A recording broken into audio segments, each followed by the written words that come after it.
To do this, first of all, make sure that your YouTube is installed and updated to its latest version.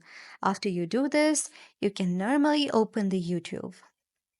After opening the YouTube, you will now see interface like this. And after doing this, just click at any video. After watching any video, you can see there is 3 vertical dot on the top right section, and when you tap on it, you will see the option of description in the first line. After you click on the option, you will now see the description if the description or bio is provided on the given video. Let's try it on the next video.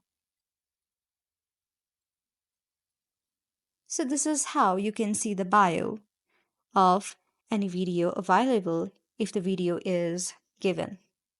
I hope this video helped you. If you like our video, please do subscribe our channel.